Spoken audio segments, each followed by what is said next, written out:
봅니다. 요한복음 15장 1절로 5절에 있는 말씀 우리 함께 보도록 하지요. 요한복음 15장 1절로 5절 말씀입니다. 네, 보겠습니다. 같이 한 목소리로 읽겠습니다. 시작. 나는 참 포도나무요 내 아버지는 농부라. 물은 내게 붙어 있어 열매 맺지 아니하는 가지는 아버지께서 그것을 제거해 버리시고 물은 열매 맺는 가지는 더 열매를 맺게 하려 하여 그것을 깨끗하게 하시느니라. 너희는 내가 일러준 말로 이미 깨끗하여졌으니 내 안에 거하라. 나도 너희 안에 거하리라. 가지가 포도나무에 붙어 있지 아니하면 스스로 열매를 맺을 수 없음같이 너희도 내 안에 있지 아니하면 그러하리라. 나는 포도나무요 너희는 가지라. 그가 내 안에 내가 그 안에 거하면 사람이 열매를 많이 맺나니 나를 떠나서는 너희가 아무것도 할 수 없음이라. 아멘. 봅시다. 누가 왔나? 네, 굳이 거기를 한 줄을 비워놓을 필요가 있을까요? 엉덩이로 점프를 또 3칸씩 앞으로 오세요. 네, 싫어? 빨리 와. 말 안 듣는다. 내가 간다 글로. 앞으로 오세요. 한 칸씩 앞으로 당겨주시기 바랍니다. 자, 오늘 제목 같이 보겠습니다. 기독교 SS는 지우세요. 네, 오늘 기독교 SS 아니에요. 자, 제목 같이 읽겠습니다. 시작. 네, 말씀 제목을 무엇으로 할까 고민하다가 가장 있어 보이는 제목으로 골랐습니다. 그래서 오늘을 삽니다. 자, 2015년 하나님 앞에 드리는 첫 예배입니다. 이 시간 하나님을 사랑해서 예배하기 위해서 모인 우리 모두를 사랑하고 축복하기 원합니다. 우리 옆 사람의 곁에 인사해 볼까요? 사랑합니다. 축복합니다. 겁나 무미건조하고 좋죠? 네, 다시 한번 합시다. 사랑합니다. 지금 다 허공에다 하고 있잖아 니들. 옆에 사람을 보란 말이야. 자, 시작. 사랑합니다. 축복합니다. 아이 컨택하고 축복합니다. 네, 뒤에 있는 사람도 좀 보고. 반갑습니다. 자, 우리 이 시간 같이 함께 선포해 보겠습니다. 나는 예배자입니다. 나는 예배자입니다. 우리는 하나님을 사랑해서 따라해. 우리는 하나님을 사랑해서 이 자리에 모여 예배하는 예배자입니다. 오늘도 이 자리에 모인 우리 하나님의 백성들, 우리 예배 가운데 하나님께서 함께 하실 줄 믿습니다. 네, 여러분 예배자임을 잊지 마시기 바랍니다. 오늘 예배 장소가 바뀌어서 다소 어수선하고 정신이 없다 할지라도 여러분 예배자임을 기억하시기 바랍니다. 네. 자, 말씀을 시작합니다. 사람들은요 누구나 열매를 갈구하며 삽니다. 내가 여기 서 있으니까 목이 아픈가요? 멀리 갈까요? 난 니들하고 멀어지는 게 싫은데 내가 앉을까요? 네, 재밌죠? 네, 웃으라고 한 겁니다. 니들 표정이 다 그래요. 자, 사람들은 열매를 갈구하며 삽니다. 결과물을 바라보며 기대하며 삽니다. 사람들은 이야기하죠. 노력은 배신하지 않는다고. 그렇죠? 그래서 오늘도 우리는 노력하며 살아갑니다. 덕분에 우리는 실망합니다. 왜냐하면 내가 노력한 만큼의 결과가 나오지 않기 때문에 그렇습니다. 사람들은 이야기하죠. 충분히 노력하지 않았으니까 그렇게 된 거라고. 네. 저는 그 소리를 들을 때마다 미친 이런 생각을 합니다. 왠지 아십니까? 내가 할 수 있는 최선을 다했는가? 물론 생각해야 합니다. 정말 최선을 다해 노력해야 하죠. 그런데 나는 정말 죽을 만큼 열심히 노력했는데 실망하는 열매가 보잘것없는 결과가 나타나기 때문에 그렇습니다. 그럴 때마다 우리는 생각합니다. 노력이 부족했구나. 더 노력하고 더 공부하고 더 준비해야지 생각합니다. 노력해서 반드시 이루겠다 합니다. 그래서 지쳐 죽을 것 같은데 또 노력합니다. 왜요? 하고 싶으니까요. 그 일을 이루고 싶으니까요. 그러다가 한계에 다다르게 됩니다. 그리고 실망하고요. 그리고 나오는 결론이 있습니다. 아, 나는 이 정도밖에 안 되는구나. 그러면서 깨닫습니다. 아, 노력만으로는 안 되는 게 있구나. 깨닫게 됩니다. 재미있는 건요. 그걸 깨닫고 나서도 노력하며 산다는 겁니다. 노력은 배신하지 않는다는 말이 진리라고 믿고 우리는 그렇게 살아갑니다. 그마저도 하지 않으면 그냥 묻혀서 죽어버릴 것 같아서 노력합니다. 오늘도. 이 이야기를 들으면 이런 마음이 생길지도 모르겠습니다. 아니 그러면 목사님 노력하지 말까요? 때려칠까요? 그냥 막 살까요? 아무것도 안 하고 그냥 살까요? 너무 무기력한 거 아닙니까? 오늘 실패했어도 내일은 이루리라 생각하면서 노력하는 것이 훨씬 좋은 거 아닙니까? 이런 생각이 들지도 모르겠습니다.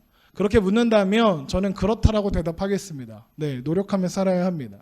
우리는 오늘을 무언가를 하며 살아야 하고 그 오늘에 충성하며 또 우리가 충분히 노력하며 살아야 합니다. 우리가 꿈꾸는 것들 이루기 위해서요. 제가 이야기하고 싶은 건 노력하지 말자, 노력하는 거 다 때려치우자 이야기하는 게 아닙니다. 여러분 묻고 싶습니다. 왜 그렇게 노력하며 사냐는 겁니다. 왜 오늘을 삽니까? 우리는요 마크 주커버그가 되고 싶어 합니다. 맞나?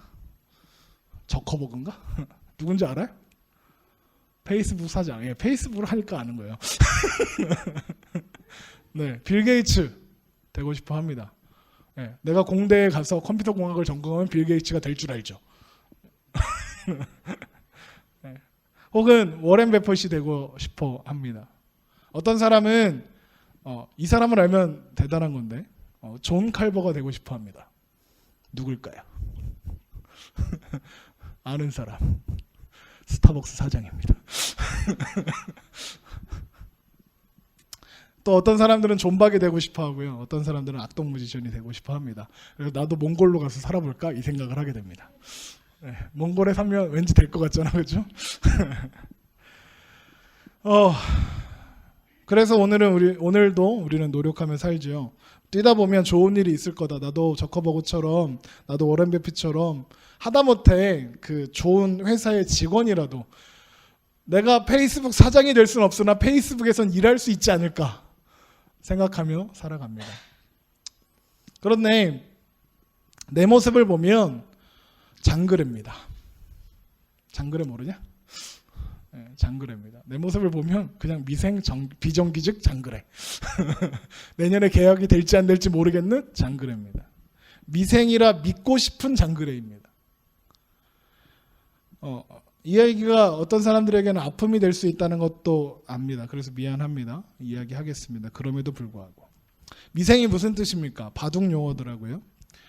집을 만들어야 점수가 나는데 그 집을 만들지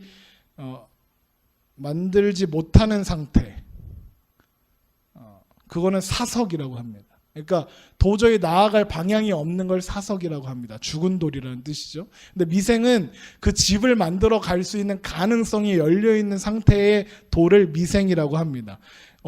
집이 만들어지는 걸 완생이라고 하는데요. 완생할 가능성이 있는 돌을 의미합니다. 그래서 우리는 생각합니다. 나는 미생이다. 아직 가능성이 있다. 오늘을 그렇게 열심히 살면 완생할 수 있다라고 그렇게 믿고 싶은 게 우리입니다. 그렇다고 하지 않았습니다. 그렇게 믿고 싶다고 했습니다. 그래서 여러분은 미생입니까? 여러분 이루어질 가능성 여러분에게 있습니까? 그 가능성의 근거는 뭡니까? 여러분은 무엇을 보고 나의 가능성을 점치고 있습니까? 나의 경험과 나의 노력, 내가 쌓아온 스펙, 그것이 여러분의 가능성인가요? 오늘 우리가 읽은 말씀은 예수님께서 하신 말씀입니다. 자신을 따르는 자들을 향해서 예수님은 이렇게 말씀하십니다. 참 포도나무여 내 아버지는 농부라. 무릇 내게 붙어있어 열매를 맺지 아니하는 가지는 아버지께서 그것을 제거해 버리시고 무릇 열매를 맺는 가지는 더 열매를 맺게 하려 하여 그것을 깨끗하게 하시느니라. 여기 보면 2절에 보면 이런 말씀이 있습니다. 2절에 보면 열매를 맺지 않으면 제거해 버리신답니다. 같은 맥락이 나오죠? 저는 이 말씀을 보면서 매번 실망하고 아파했습니다. 왜요? 열매가 없으니까요. 2절. 제거해 버리시고. 제거당하지 않기 위해서, 열매 맺기 위해서 열심히 살았습니다. 열심히 신앙생활 했습니다. 그래서 신앙생활도 노력해 봅니다. 그런데 노력하다 보면요, 신앙생활이 짐이 됩니다. 기쁘고 즐겁고 행복해야 할 주일이 예배가 일이 돼버리고요. 기쁘고 즐겁게 찬양해야 하는 그 자리가 상처가 되고 아픔이 됩니다. 기쁘고 즐거워야 할 봉사가 노동이 되고요. 이 시간에 알바를 하면 얼마를 벌 텐데 계산하게 됩니다. 그 와중에 비교합니다. 쟤는 왜 저래? 쟤 뭐가 잘나서 저렇게 잘난 척이야? 생각합니다. 그런데 열매가 없으면 잘라버리겠다 다음에 보니까 이래요. 무릇 열매를 맺는 가지는 더 열매를 맺게 하려 하여 그것을 깨끗하게 하시느니라. 무슨 말인지 아십니까? 열매를 못 맺으면 어떻게 해요? 잘라버리고요. 열매를 맺으면 어떻게 한다고요? 더 잘 맺게 하려고 깨끗하게 하신대요. 짜증나지 않습니까? 있는 놈은 더 되고 없는 놈은 안 되는 거예요. 네. 제가요 이 말씀을 제가 생각나는 것만 해도 7, 8번 이 말씀을 가지고 설교했습니다. 저는 항상 그렇게 설교했습니다. 열매 맺는 인생을 살아야 합니다. 라고요. 예. 좌절이죠. 열매 몇 맺으면 아이고 참 이렇게 되는 겁니다. 그런데요, 제가요 수십 년 동안 성경을 읽고 이 말씀을 보았는데 놀라운 걸 발견하게 됩니다. 3절 보여주세요. 너희는 내가 일러준 말로 이미 깨끗하여 졌으니 이렇게 되어 있습니다. 이게 무슨 말인지 아세요? 너희는 이미 깨끗해졌다는 거예요. 무슨 말이냐? 너희가 잘라버리고 안 잘라버리고 그거를 넘어갔다는 겁니다. 그러니까 우리는 이미 열매 많이 맺게 하려고 깨끗하여진 상태로 나무에 붙어있는 가지라는 얘기입니다. 나는 왜 이 말씀을 못 봤을까요? 열매에 집착해서 그렇습니다. 이 말씀을 보고 자유함이 생겼습니다. 열매를 맺는 가지만 깨끗하게 하는데 우리는 이미 깨끗해진 겁니다. 그러면 우리는 뭡니까? 열매를 맺는 가지인 겁니다. 포도나무에 붙어 있어서 이제 열매를 맺을 가지입니다. 하나님께서 열매를 더 잘 맺으라고 깨끗하게 해주신 가지, 그게 우리인 겁니다. 그리고 나서 예수님 말씀하시는 거예요. 내 안에 거하라 나도 너희 안에 거하리라. 가지가 포도나무에 붙어있지 아니하면 스스로 열매를 맺을 수 없음같이 너희도 내 안에 있지 아니하면 그러하리라. 이게 예수님 말씀입니다. 5절 나는 포도나무에 너희는 가지라. 그가 내 안에 내가 그 안에 거하면 사람이 열매를 많이 맺나니 나를 떠나서는 너희가 아무것도 할 수 없음이라.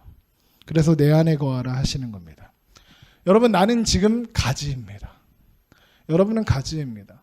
열매가 지금 내 삶 가운데 나타나지 않아도 여전히 우리는 예수 그리스도의 말씀으로 깨끗하여진 가지입니다.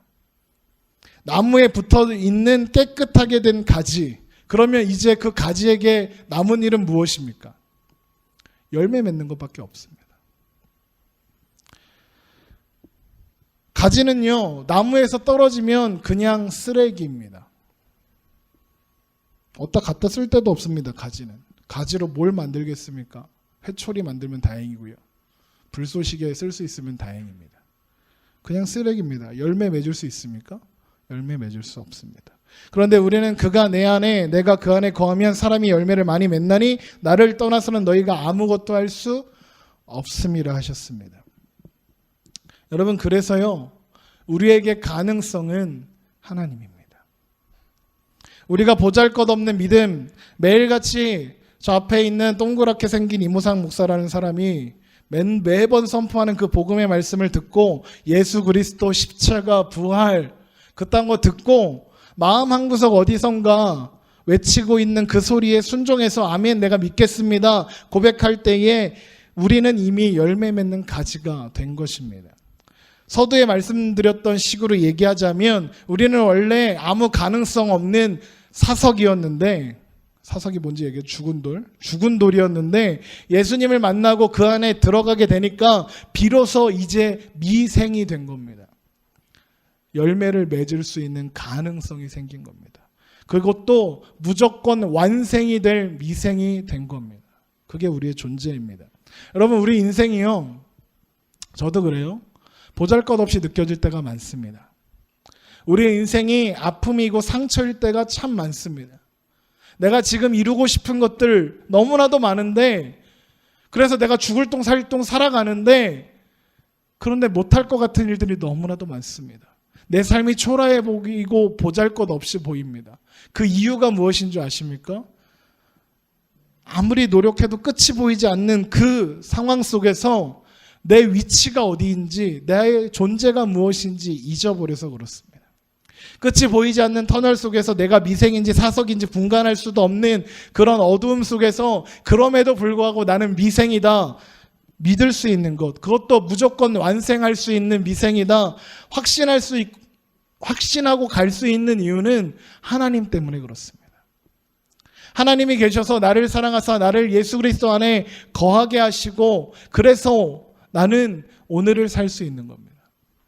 그게 없다면 내가 어떻게 오늘을 삽니까? 그래서 오늘 제목이 그래서 오늘을 삽니다입니다. 하나님 때문에 난 그 안에 사는, 그래서 하나님이 모든 좋은 것으로 채워주시는 하나님의 존귀한 자녀니까. 들에 핀 들꽃을 보아라. 누가 입히냐? 하나님이 입히신 자. 공중 나는 새를 보라. 누가 저들을 먹이시냐? 하나님이 먹이신다. 하물며 너희일까 보냐? 믿음이 작은 자들아. 예수님께서 선포하시는 겁니다. 여러분, 무엇을 이루며 살고 싶으십니까? 여러분, 무엇을 꿈꾸며 살고 있습니까? 세상의 성공과 잘됨 중요합니다. 여러분 반드시 성공하십시오. 예, 여러분 중에 나중에 성공해서 저한테 벤츠 하나 사주십시오. 벤츠가 타고 싶은 게 아니라 여러분이 벤츠를 사줄 수 있는 능력자가 되길 원하는 겁니다. 잘 들으세요. 예. 벤츠를 사줄 거면요 10년 동안 기름값도 같이 주셔야 됩니다. 무슨 말인지 이해하십니까? 여러분 중에 그렇게 성공하는 사람들은 일어나길 원합니다. 그렇게 될 겁니다. 그런데 중요합니다. 그거 중요해요. 그렇게 되어야만 하고요. 그렇게 될 겁니다. 그런데 우리가 그 안에서 살아가는 목적, 살아가는 이유가 분명해야 한다는 겁니다. 왜 삽니까? 묻는다면 저는 감히 그렇게 대답하겠습니다. 하나님 때문에 삽니다. 내가 하나님 안에 있으니까 그래서 삽니다. 내가 하나님의 사랑 안에 있으니까 그래서 삽니다. 그렇게 대답하고 싶습니다. 이 고백이 여러분의 고백이 되길 바랍니다. 이쯤 오면 궁금해야 합니다. 그래서 이제 난 무엇을 하면 됩니까? 라는 질문이 생기셔야 됩니다. 저는 여러분에게 한 가지를 이야기하고자 합니다. 공교롭게도 오늘 대예배 시간에 선포된 마지막 메시지가 뭐였는지 아세요? 여러분 이거 하십시오 라고 하셨는데, 담임 목사님이 새벽기도 말고 새벽기도 해라 좀. 네, 뭘죠? 마지막 메시지? 예배였습니다. 여러분 예배의 자리를 회복하십시오. 여러분 예배의 자리에 나아오십시오 라고 선포했습니다. 저는요 이제 우리가 할 것은 예배밖에 없다고 생각합니다. 담임 목사님하고 짠 건 아닌데 어떻게 하다 보니까 그렇게 맞았어요. 예배입니다. 그래서 우리는 예배합니다. 아니, 그래서 우리는 예배해야 합니다. 여러분 예배가 거창한 게 아니에요. 시편 51편 17편 하나님께서 구하시는 제사는 상한 심령이라. 하나님이여 상하고 통회하는 마음을 주께서 멸시하지 아니하시리로다. 시편 51편 17절의 말씀입니다. 여러분 내 마음 그대로 하나님 앞에 나아가는 겁니다. 하나님이 구하시는 제사 곧 예배는 상한 심령이라. 나의 모습 그대로 하나님 앞에 나아가는 겁니다. 여러분 상한 심령이 왜 예배인 줄 아세요? 상한 심령이 되었을 때에야 비로소 하나님 나에게는 가능성이 없습니다. 그런데 하나님이 계시네요. 나에게는 가능성이 없는데 하나님이 나의 가능성 내어주시네요. 하나님밖에 없네요. 고백할 수 있기 때문에 그렇습니다. 상한 심령이기 때문에 그 고백을 할 수 있기 때문에 그렇습니다. 하나님께 드려지는 가장 존귀한 예배가 무엇인지 아십니까? 바로 상한 심령으로 하나님 앞에 내 모든 것들을 맡겨드릴 때 하나님께서 가장 기뻐하시는 예배가 되는 것입니다. 이게 다 무슨 소용이냐? 내 인생이 부정되고 내 인생이 아무것도 아닌 것처럼 느껴지고 잠만 올 때라도 여러분 예배하시기 바랍니다. 예배를 회복하시기 바랍니다. 예배를 포기하지 말으시기 바랍니다. 예배 시간에 와서 고개 쳐박고 자는 한이 있어도 예배를 포기하지 마시기 바랍니다. 하나님 때문에 그래서 예배합니다. 하나님 때문에 그래서 오늘을 삽니다. 하나님 앞에 예배하기 때문에 그래서 나는 살 수 있습니다. 그렇게 고백하시며 그렇게 가세요. 우리 따라합시다. 그래서 오늘을 삽니다. 하나님 은혜 때문에 사는 겁니다. 하나님 사랑 때문에 그래서 오늘을 사는 겁니다. 여러분 다시 한 번만 고백합시다. 그래서 오늘을 삽니다. 하나님 때문에 삽니다. 우리 이 시간에 함께 찬양했으면 좋겠습니다. 불 좀 잠깐 꺼주시고요. 네, 뒤에만 꺼주시면 돼요. 주의 은혜의 힘을 나는 믿는데 그 찬양 할 건데요. 네, 아까 마지막에 한 찬양이 그 찬양이에요. 네, 찬양 좀 하세요. 네, 뒤에 있는 거 다 끄세요. 네, 네, 분위기 좋고 아주 좋습니다. 우리 이 찬양 같이 고백하며 찬양할 텐데요. 하나님, 내가 살아갈 이유와 목적 잘 모르겠을 때 그냥 나의 성공을 위해서 어떻게든 살아보겠다고 발버둥치면서 살아가고 있는데, 그래서 내 마음 가운데 실망이 찾아오고 아픔이 찾아오고 좌절이 찾아오는데, 그래서 내가 왜 오늘을 살아야 할지 모르겠는 그 순간에 하나님 나를 만져주세요. 내 살아가는 모든 순간이 하나님의 은혜 때문에, 하나님의 보호하심 때문에, 하나님의 함께하심 때문에 음을 고백하며 우리 이 찬양 함께하기 원합니다. 주 나의 모습